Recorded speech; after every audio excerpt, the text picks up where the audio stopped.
நேர்களை அண்மை செய்தி. சென்னை எழும்பூரில் போலீசாரை தாக்கிவிட்டு தப்பிச் செல்ல முயன்ற ரவுடி அறிவழகன் சுட்டு பிடிபட்டார். இந்நிலையில் ஓட்டேரி காவல் நிலைய சிறப்பு காவல் உதவி ஆய்வாளர் பிரேம்குமார் ரவுடியை காலில் சுட்டு பிடித்திருக்கிறார். ஓட்டேரி காவல்துறை சார்பில் விளக்கம் ஒன்று இப்போ தற்பொழுது வெளியாகியிருக்கிறது. போலீசாரை தாக்கிவிட்டு தப்பியதால் சுட்டு பிடித்தோம் என்றும், போலீசாரை தாக்கிவிட்டு தப்பிக்க முயன்றதால் ரவுடியை சுட்டு பிடிக்கப்பட்டார் என காவல்துறை தரப்பில் ஒரு விளக்கம் ஒன்று தற்பொழுது வெளியாகி இருக்கிறது. அண்மை செய்தியாக பார்த்து வருகிறோம். சென்னை எழும்பூரில் போலீசாரை தாக்கிவிட்டு தப்பிச் செல்ல முயன்ற ரவுடி அறிவழகன் சுட்டு பிடிக்கப்பட்டார். தற்பொழுது காவல்துறை தரப்பில் ஒரு விளக்கம் ஒன்று வெளியாகி இருக்கிறது. ஓட்டேரி காவல் நிலைய சிறப்பு காவல் உதவி ஆய்வாளர் பிரேம்குமார் ரவுடியை காலில் சுட்டு பிடித்தார்.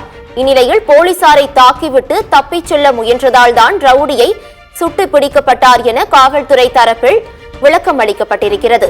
போலீசாரை தாக்கிவிட்டு ரவுடி தப்பிச் செல்ல முயன்றதால் அந்த காரணத்திற்காக ரவுடி சுட்டு பிடிபட்டார் என போலீசார் தரப்பில் விளக்கம் அளிக்கப்பட்டிருக்கிறது. அண்மை செய்தியாக பார்த்து வருகிறோம். சென்னை எழும்பூரில் போலீசாரை தாக்கிவிட்டு தப்பிச் செல்ல முயன்ற ரவுடி அறிவழகன் சுட்டு பிடிக்கப்பட்டார். தற்பொழுது காவல்துறையினர் தரப்பில் ஒரு விளக்கம் அளிக்கப்பட்டிருக்கிறது.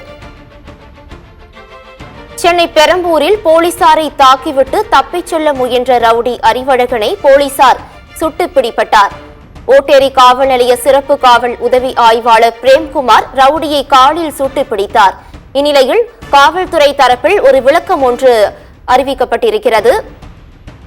போலீசாரை தாக்கிவிட்டு ரவுடி தப்பிச் செல்ல முயன்றதால் தான் நாங்கள் அவரை சுட்டு பிடித்தோம் என்று காவல்துறை தரப்பில் விளக்கம் அளிக்கப்பட்டிருக்கிறது. சென்னை பெரம்பூரில் போலீசாரை தாக்கிவிட்டு தப்ப முயன்ற ரவுடியை போலீசார் காலில் சுட்டு பிடித்திருக்கின்றனர். அண்மை செய்தியாக பார்த்து வந்தோம்.